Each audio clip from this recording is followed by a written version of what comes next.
evening, dear televiewers. Welcome to News Module 1 for Season 9 in DepED Hour, Tele-Turuan. I'm Kimberly Joy T. Vicente, a grade 5 teacher of San Jose Elementary School, your teacher presenter for this episode. One of the most important components of a sentence is the adjective. This part of speech is so common that people use it almost automatically, both in speech and in writing. For you to understand better the concept of adjectives, this module will help you to answer the following question. What is an adjective? What are the functions of adjective? And what are the different kinds of adjective? Now, let us discuss what is an adjective and its function.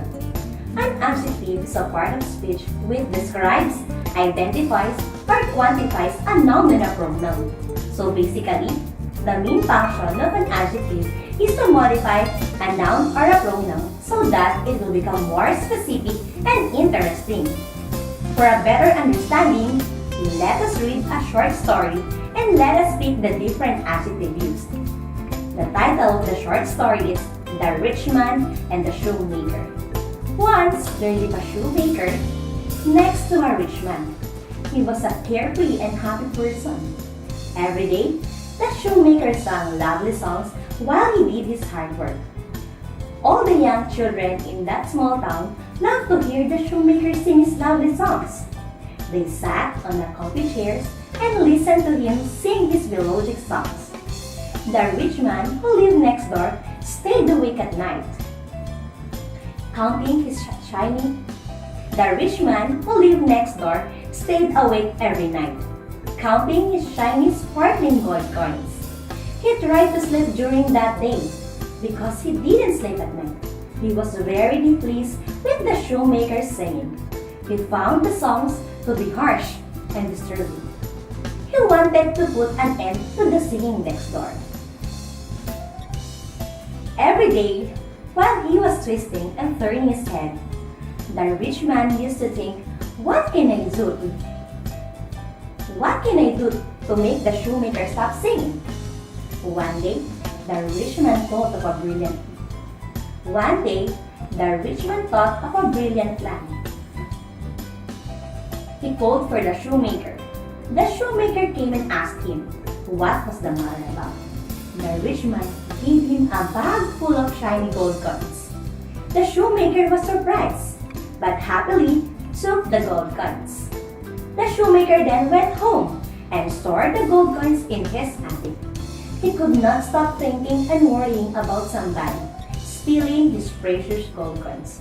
From that day onwards, he stopped singing. Poor little shoemaker. He lost his happiness and peace of mind. Now, what are the different adjectives used in the story? Can you give one? Okay, rich. Another, happy. Another one, carefree. Okay, good, lovely.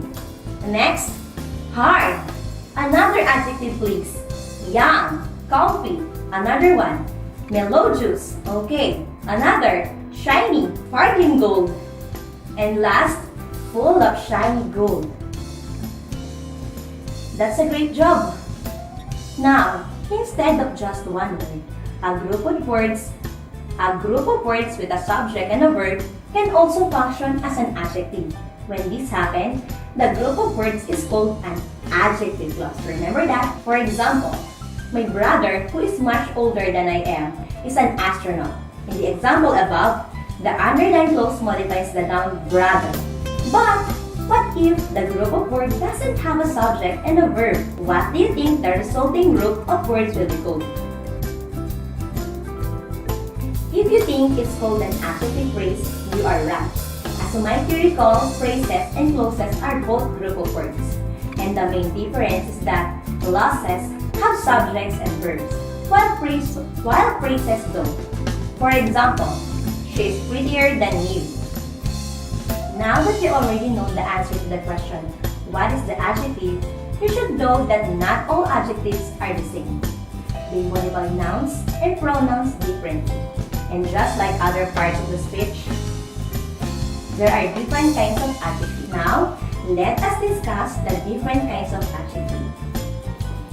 First, let us analyze this sentence. My two pink sweaters are over there. My is a possessive adjective. Two is an adjective of number. Pink is a descriptive adjective. Sweaters is a noun, while are is a verb and dirt is a demonstrative adjective. Now, let us discuss the different kinds of adjectives. The first one is descriptive adjectives. Among the different kinds of adjective, descriptive adjectives are probably the most common one. For the reason, you are simply describing the noun. The examples are, Erica is witty. She is tired. Adrian's reflexes are amazing. They simply say something about the quality or the kind of pronoun or noun they are referring to. The second one, adjectives of number or adjectives of quantity. As the name suggests, this kind of adjectives, it answers the question how or how many. Examples are, 21 students failed the exam. The plants need more water. The third one is demonstrative adjective. Demonstrative adjectives point out pronouns and nouns and always come before the words they are referring to. Examples, I used to buy this kind of shirts. When the old man tripped over that wire, he dropped a whole bag of groceries. The fourth one is possessive adjectives. Obviously, this kind of adjectives shows possession or ownership. Aside from that, possessive adjectives always come before the noun. Examples, I can't answer my seat work because I don't have a calculator. Teresa sold his dog. And the last kind of adjective is interrogative adjectives. Interrogative adjectives ask questions and are always followed by a noun. Examples, what movie are you watching?